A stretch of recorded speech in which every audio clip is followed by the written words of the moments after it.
और अब खबर दिल्ली से। दिल्ली नगर निगम से आर्थिक मदद नहीं मिलने की वजह से राजधानी की सबसे बड़ी गौशाला में रह रही करीब 9,000 गायों के सामने भूखे मरने जैसे हालात बन गए हैं। और बताया जा रहा है कि नगर निगम ने गौशाला को साल 2017 से ही ग्रांट जारी नहीं किया है, जिसकी वजह से हालात इतने खराब हो गए हैं। रिपोर्ट आप जरूर देखें।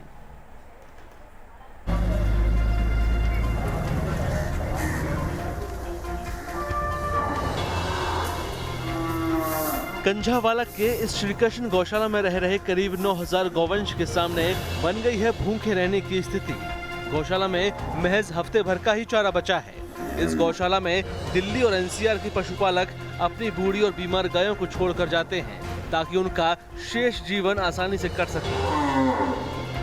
गौशाला में रहने वाले गौवंश के रखरखाव के लिए दिल्ली हाई कोर्ट ने 2006 में एक आदेश जारी कर दिल्ली नगर निगम को रोजाना प्रति गाय 20 रुपए का भुगतान करने के लिए कहा था, लेकिन निगम ने गौशाला को 2017 से ही कोई आर्थिक सहायता नहीं दी है।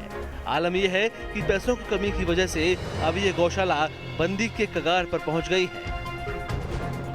जून 2017 से ये ग्रांट हमको नहीं मिली है, जिसकी कि अराउंड 18 करोड़ रुपए हमारा उनके ऊपर लंबित है। आज की तारीख में हमारे पास मात्र 6 या 7 दिन का इनके लिए चारा है। अगर ये चारा हमको सरकार ने किसी तरह से हमको आर्थिक मदद नहीं किया तो हमको मजबूरन इनको बाहर सड़कों में छोड़ना पड़ सकता है। गौशाला में ही बीमार गौवंश के इलाज के लिए अस्पताल भी बना हुआ है, लेकिन पैसे की कमी के कारण अब बीमार गायों को इलाज कर पाना भी कठिन हो गया है। आज परिस्थिति पैसे के अभाव में ऐसी हो गई कि दवाइयों का खर्च निकालना बड़ा मुश्किल हो गया है और तकरीबन ये समझ लीजिए कि हमारे वीएलडी भी कम होते जा रहे हैं जो यहाँ पे सेवा में लगे रहते थे। ऐसी विकट परिस्थिति है कि हम किसी की भी सेवा करने में बड़े मुश्किल में आ जाएंगे और सेवा नहीं कर पाएंगे और इसका सारी जिम्मेवारी जो डेथ होंगी यहाँ पर वो प्रशासन की होगी। ये गौशाला उत्तरी दिल्ली नगर निगम के क्षेत्र में है और गौशाला को आर्थिक मदद देने की जिम्मेदारी भी इसके पास ही है। नगर निगम के महापौर ने इस मामले को संवेदनशील मानते हुए जल्द ही आर्थिक मदद देने का आश्वासन दिया है। गौशाला के प्रबंधक कमेटी के लोग मेरे से मिले थे, उन्होंने मेरे संज्ञान में डाला कि पिछले कुछ दिनों से वर्षों से उनको उनकी ग्रांट नहीं मिल रही।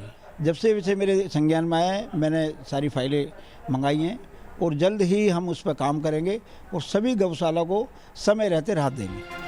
गौशाला के प्रबंधकों का कहना है कि उन्हें 2017 से ही आश्वासन मिलता रहा है, लेकिन दिल्ली सरकार और नगर निगम की खींचतान की वजह से उन्हें पिछले 3 साल से पैसा नहीं मिल सका है। इसलिए साल भर भरा रहने वाला चारे का स्टॉक खाली हो गया है।